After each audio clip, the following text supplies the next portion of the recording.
नमस्कार दोस्तों, आज के इस विशेष सत्र में आप लोगों का बहुत बहुत स्वागत है।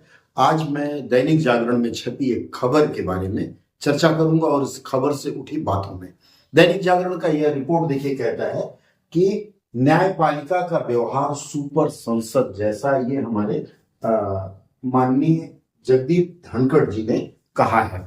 उनका यह वक्तव्य माननीय सर्वोच्च न्यायालय के वक्फ बोर्ड के एक निर्णय पर आया, लेकिन उसके पहले से ही माननीय सर्वोच्च न्यायालय के कई ऐसे निर्णय आए हैं जिसमें संसद की शक्तियों को रोकते हुए, जैसे नियम कहता है कि संसद की शक्तियां होती हैं एक नियम बनाने की या कानून बनाने की, लेकिन संसद द्वारा पारित कानून को माननीय सर्वोच्च न्यायालय ने अवैध कर दिया, या फिर कह दीजिए कि उसको माननीय सर्वोच्च न्यायालय ने कह दिया कि यह नहीं चलेगा। तो आज की विशेष चर्चा महामहिम उपराष्ट्रपति श्री जगदीप धनखड़ जी की बात से और संविधान के कतिपय अनुच्छेदों के बारे में जो माननीय सर्वोच्च न्यायालय को अधिकार देती है। आइए हम उस पर चर्चा करते हैं। उसके पहले इस खबर को एक बार पढ़ लेते हैं। देखिए, इसमें इन्होंने कहा है, मुख्य बिंदु देखिए, लोकतांत्रिक शक्तियों के खिलाफ परमाणु मिसाइल बन गया है अनुच्छेद 142। हम आज बात करेंगे अनुच्छेद 142 की।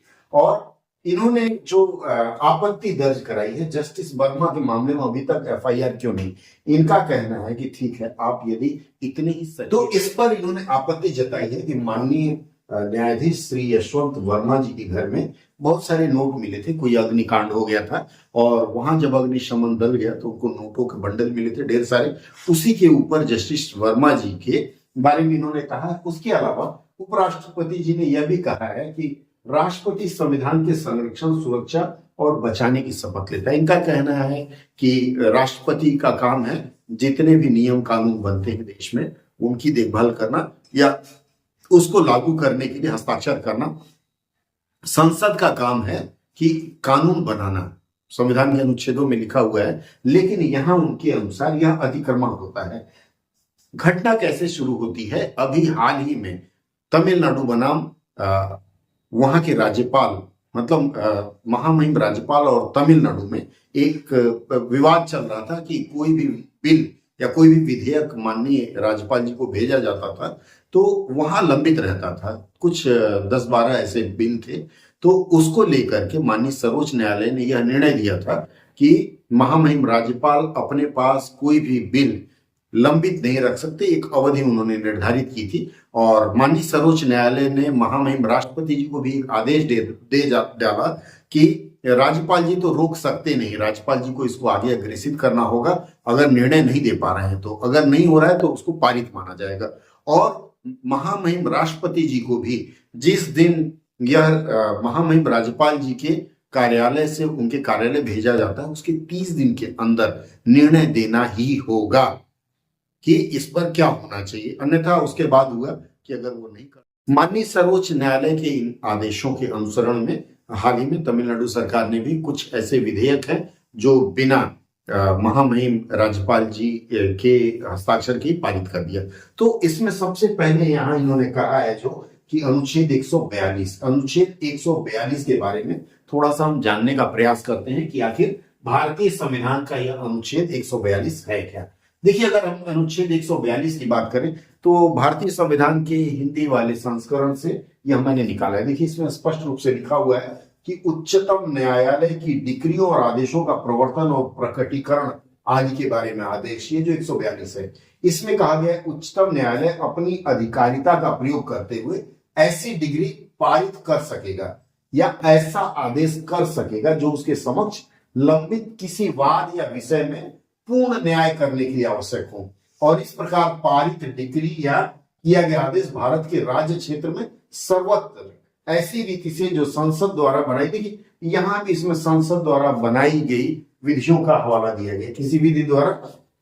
इसका दूसरा पैरा कहता है संसद द्वारा इस निमित्त बनाई गई किसी विधि के उपबंधों के अधीन रहते हुए उच्चतम न्यायालय को भारत के संपूर्ण राज्य क्षेत्र के बारे में किसी व्यक्ति को हाजिर कराने के, किन्हीं दस्तावेजों के प्रकटीकरण या पेश कराने के अथवा अपने किसी अवमान या अन्वेषण करने का दंड देने के प्रायोजन के लिए कोई भी आदेश करने की समस्त प्रत्येक शक्ति होगी। यह जो अनुच्छेद 142 का खंड 2 है, इसी के अनुसरण में माननीय सर्वोच्च न्यायालय ने जो भी निर्णय दिया है, उन्हें लगता है कि कुछ ऐसे मामले हैं जो लंबित हैं, उसके लिए इन्होंने निर्णय दिया है। हालांकि अगर देखा जाए संविधान के अनुच्छेदों की बात करें तो संविधान के अनुच्छेदों के अनुसार आप देखिएगा कि संविधान के जो अनुच्छेद कहते हैं 142 नहीं 143 में आते हैं। संविधान के अनुच्छेद 143 के अनुसार राष्ट्रपति को सर्वोच्च न्यायालय से परामर्श लेने की शक्ति प्रदान है। अर्थात अगर मान लीजिए कोई ऐसा मामला महामहिम राष्ट्रपति जी के समक्ष आता है जिसमें उन्हें चाहिए कि न्यायविदों से या फिर माननीय सर्वोच्च न्यायालय से राय लें, तो यह 143 के अंतर्गत वे राय मांग सकते हैं। लेकिन यहाँ ठीक इसके तो मित्रों मैं बात कर रहा था भारत के संविधान का अनुच्छेद 143 क्या कहता है कि राष्ट्रपति जी को सर्वोच्च न्यायालय से परामर्श लेने की शक्तियां प्रदान करता है।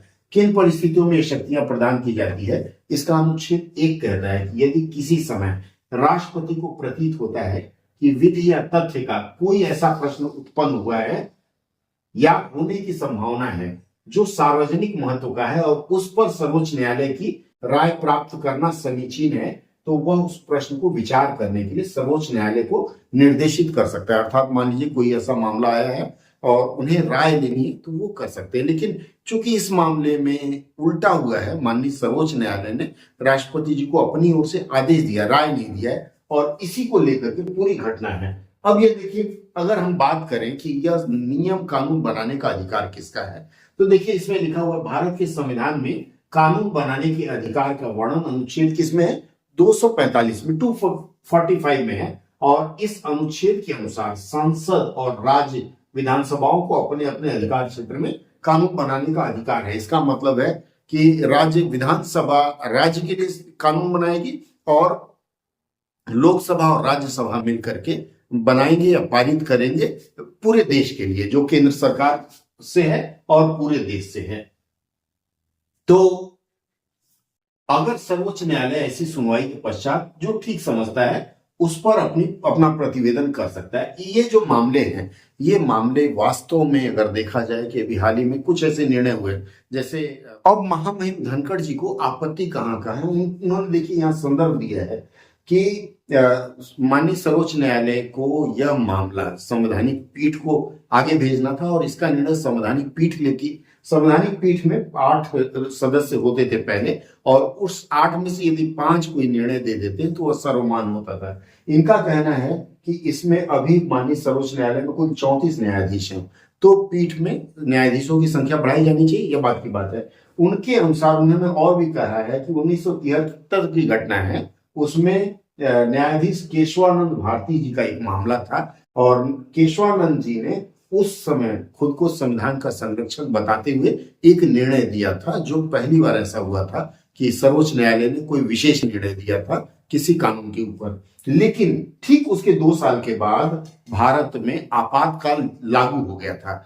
इनका यह कहना है कि ये जो आपातकाल लागू हुआ है उस समय तो माननीय न्यायालय कोई निर्णय नहीं दे सकी, चुप रही, तो यह भी गलत है। उनका यह कहना है कि ठीक है, यदि आप संसद से ऊपर उठ करके अपना अधिकार प्रयोग करना चाहते हैं तो आप हर मामले में प्रयोग कीजिए। कोई ऐसे मामले में कर रहे हैं जहां आवश्यकता नहीं है और किसी ऐसे मामले में जैसे कानून बनाने का अधिकार।